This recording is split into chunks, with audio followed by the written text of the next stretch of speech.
আসসালামু আলাইকুম রহমতুল্লাহ। কেমন আছেন সকলেই? আশা করি সকলেই ভালো আছেন। দেশ ও প্রবাসে থাকা সকল ব্যাংকের সকল গ্রাহকদের জন্য একটি মহামূল্যবান গুরুত্বপূর্ণ আপডেট নিউজ। তথ্য গোপন করে টাকা ছাপিয়েছেন গভর্নর।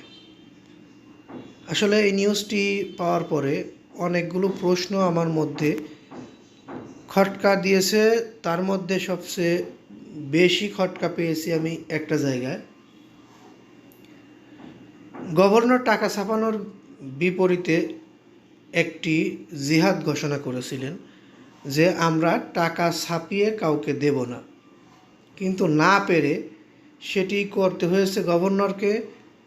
5টি ব্যাংককে টাকা ছাপিয়ে দেওয়া হয়েছে এবং এই টাকা ছাপিয়ে দেওয়াই শেষ নয়, আরও বিভিন্ন ব্যাংক থেকে ধার করে এই 5টি ব্যাংককে দেওয়া হয়েছে।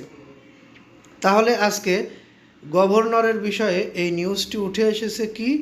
বেসরকারি গবেষণা সংস্থা সেন্টার ফর পলিসি ডায়ালগের সম্মানিত ফেলো ডক্টর দেবপ্রিয় ভট্টাচার্য বলেছেন, টাকা ছাপানো কোনোভাবেই কাম্য নয়।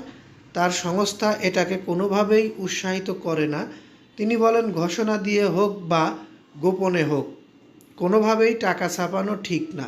যদিও বাংলাদেশ ব্যাংকের গভর্নর আহসান এইচ মনসুর দায়িত্ব নেওয়ার পর চেষ্টা করেছেন টাকা না ছাপানোর জন্য, কিন্তু শেষ পর্যন্ত টাকা ছাপিয়ে তিনি সেটা গোপন রেখেছেন। পরে বলতে বাধ্য হয়েছেন যে বাংলাদেশ ব্যাংক টাকা ছাপিয়েছেন। তিনি আরও বলেন, অন্তর্বর্তী সরকারের উত্তরাধিকার সূত্রে অর্থনীতি যে অবস্থায় পেয়েছিলেন, বর্তমান সরকার তার চেয়েও কিছুটা খারাপ অবস্থায় পেয়েছে। বিশেষ করে সামষ্টিক অর্থনৈতিক স্থিতিশীলতা বর্তমানে ভঙ্গুর অবস্থায় আছে। এই বিষয়গুলো উল্লেখ করেছেন আমাদের জানানোর জন্য। কিন্তু আমরা যারা বাংলাদেশ ব্যাংকের গভর্নরের বিষয়ে তথ্য প্রচার করি বা বাংলাদেশ ব্যাংকের গভর্নর গোপনে টাকা ছাপিয়েছে এরকম কথা যারা বলছেন, তাদের পুরোটা সঠিক নয়। আমি ব্যাংক নিউজ করে আসছি অনেক আগে থেকেই এবং এ বিষয়ে আমার মোটামুটি ধারণা আছে। আমি নিউজগুলো বেশিরভাগ করেছি, আমাদের চ্যানেলে দেখলেই আপনারা পাবেন। Governor doctor Ahsan H Mansur প্রথমে বিভিন্ন ব্যাংক থেকে তারল্য সহযোগিতা নিয়ে 5 ব্যাংককে দেওয়ার চেষ্টা করেছে।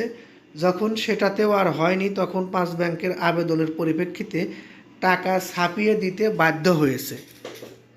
যদিও টাকা ছাপানোর বিপক্ষে ছিলেন গভর্নর, তিনি টাকা ছাপানোর পক্ষে ছিলেন না, সেটা আমরা দেখেছি। আসলে এখানে কারো পক্ষে বিপক্ষে কিছু না, যেটা বাস্তব সেটা তুলে ধরা হচ্ছে।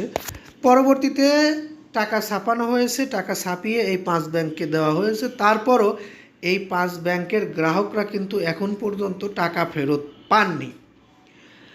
আমরা এই বিষয়ে যাদেরকে দায়ী করব তারা হচ্ছে খেলাপিরা।